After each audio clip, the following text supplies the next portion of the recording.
বন্যাকে ঘিরে আমাদের 26শে বন্যাকে ঘিরে আমাদের কার্যক্রম সম্পর্কে আমাদের পেজে আপনারা দেখেছেন, বারবার দেখেছেন।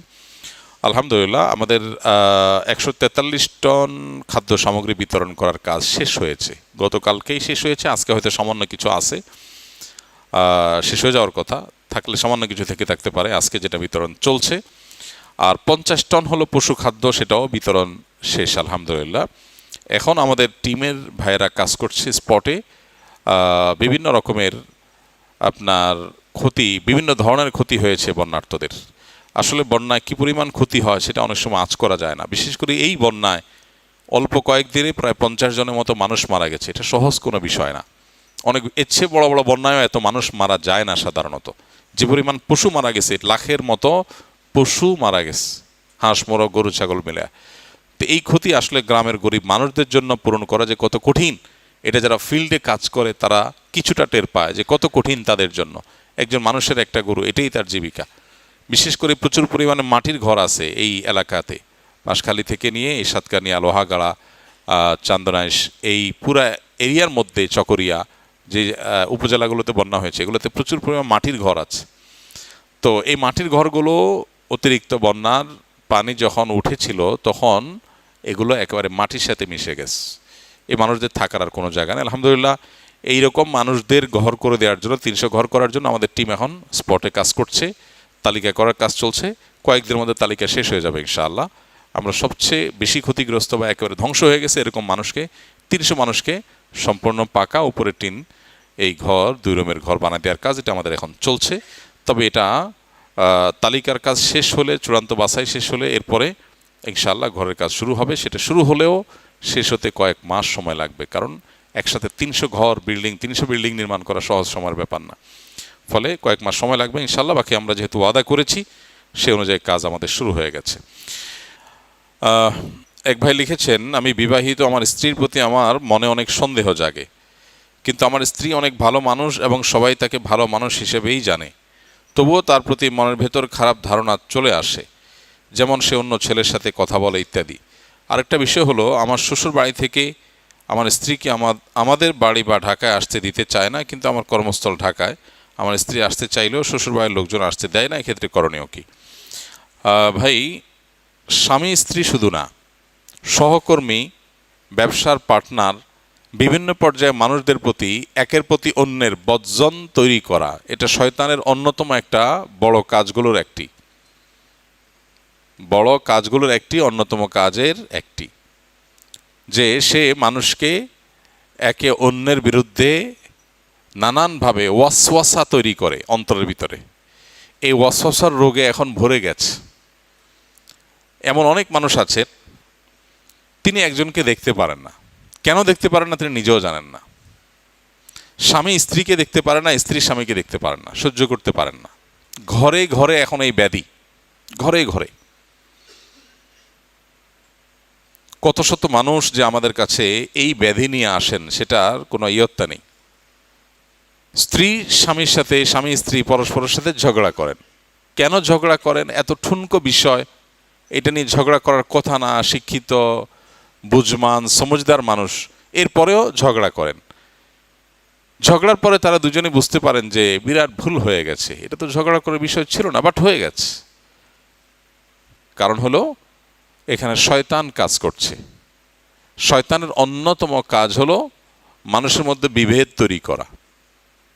মানুষে বিভেদ তৈরি করা হলো শয়তানের সবচেয়ে বড় প্রকল্পগুলোর একটি। একজন মানুষ নামাজ ছেড়ে দিলে শয়তান এত খুশি হয় না। একজন আরেকজনের সাথে সম্পর্ক নষ্ট হলে, বিভেদ তৈরি হলে, বিশেষ করে স্বামী স্ত্রীর মধ্যে বিচ্ছেদ হলে শয়তান যত খুশি হয়। সহিহ মুসলিমের সেই হাদিসটাতে আমরা অনেকেই জানি যে শয়তানের সদস্যরা বিভিন্ন রকমের অপকর্ম করে আসার পর শয়তানের কাছে যখন রিপোর্ট দেয়, শয়তান সবাইকে বাহবা দেয়, কিন্তু যখন কোনো এক সদস্য এসে বলে যে আমি স্বামী স্ত্রীর মধ্যে বিভেদ ঘটাই দিতে পেরেছি, শয়তান বলে তুমি কাজের কাজ করেছো। তাকে সবচেয়ে বেশি বাহবা দেয়া হয়। এবং মদ এবং জুয়ার অপকারিতা কোরআনে আল্লাহ বলতে গিয়ে বলেছেন যে শয়তান কি চায়? আইয়ুকি আবাইনাকুমুল আদাওয়াতা ওয়াল বাগদা। শয়তান তোমাদেরকে এগুলোর মাধ্যমে তোমাদের মধ্যে শত্রুতা আর বিদ্বেষ তৈরি করতে চায়। এটা শয়তানের প্রজেক্ট, এটা শয়তানের প্ল্যান। তাহলে এখন করণীয় কি? বিশেষ করে স্বামী স্ত্রী যিনি প্রশ্ন করেছেন, খুবই কমন একটি প্রশ্ন। অনেক স্বামীরাই বলেন যে আমার স্ত্রীর প্রতি আমার সন্দেহ, অনেক স্ত্রীরা বলে যে আমার স্বামীর প্রতি আমার সন্দেহ হয়, আমার স্বামী বোধহয় কোনো মেয়ের সাথে অবৈধ বা হারাম সম্পর্ক আছে। আসলে কোনো তথ্য প্রমাণ দলিল আলামত চিহ্ন কিছুই নেই, কিন্তু মনে হচ্ছে। এই যে মনে হচ্ছে, এই মনে হওয়ানোর কাজটা যে করে তার নাম কি? ইবলিস। কোরআন এবং হাদিস তাকালে আমরা দেখি শয়তানের মৌলিক সবচেয়ে বড় কাজগুলোর একটা এটা শয়তান করতে চায়। এই জন্য কোরআন খুললে আপনি দেখবেন বারবার মানুষকে আল্লাহ রাব্বুল আলামিন একে অন্যের প্রতি হোসনে জন করার জন্য, পরস্পরের প্রতি আপনার পজিটিভ চিন্তা ধারণা করবার জন্য আমাদেরকে আল্লাহ নির্দেশ দিয়েছেন, নবী আলাইহিস সালাম সে নির্দেশ দিয়েছেন। হ্যাঁ, এক জেহাদ থেকে ফিরে আসার পরে, সফর থেকে ফিরে আসার পরে সাহাবীরা এক ব্যক্তি যখন তাদেরকে সালাম দিয়েছে, হ্যাঁ, তারা মনে করেছেন যে লোকটা অমুসলিম এবং সে শুধুমাত্র সালাম দিয়ে এখন মানে রণাঙ্গনে যুদ্ধরত অমুসলিমদের দলের একজন, কিন্তু সে এখন সালাম দিয়ে ভালো মানুষ সাজতে যাচ্ছে, যেহেতু শত্রুপক্ষের লোক মনে করে তারা তাকে শেষ করে দিয়েছে।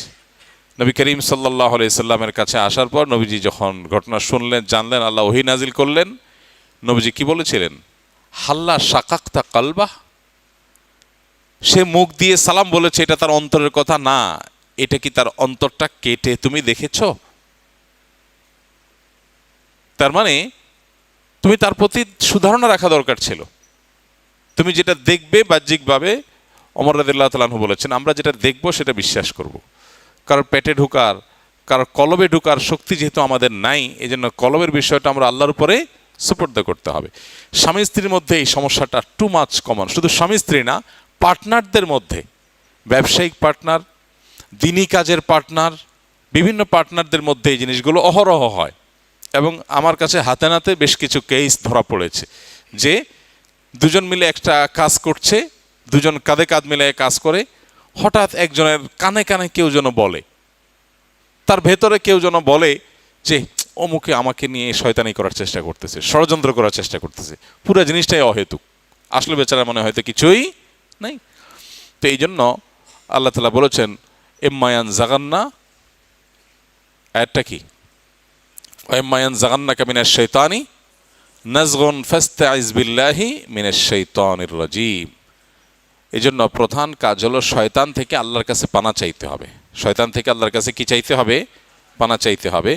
এবং এইটা বিশেষ করে ওয়াসওয়াসার এই রোগের জন্য রুকিয়া খুবই ইফেক্টিভ, রুকিয়া খুবই ইফেক্টিভ। এবং ওয়াসওয়াসার রুকিয়া যদি করা যায়, সেলফ রুকিয়া করতে আমরা উৎসাহিত করব। রাকি দিয়ে রুকিয়া করার চাইতে নিজের রুকিয়া নিজে করা উত্তম। বাট আমরা এখন কোনো কাজে নিজে করতে চাই না, আমরা সব কাজ লোক দিয়ে করাইতে চাই। ফলে আমাদের জীবনটা হয়ে যাচ্ছে একেবারেই আপনার কি বলে, আয়েশি জীবন, অলস জীবন। এই জীবনটায় আমরা খুব বেশি মানুষ সুস্থ নই। এর অন্যতম কারণ হলো আমরা পরিশ্রম করতে চাই না, কষ্ট করতে চাই না। রুকিয়াটা নিজেরটা নিজে করাটাই হলো সুন্নাহ। নবী করিম সাল্লাল্লাহু আলাইহি সাল্লাম অন্য মানুষকে রুকিয়া দেওয়াটাকেও সাপোর্ট করেছেন।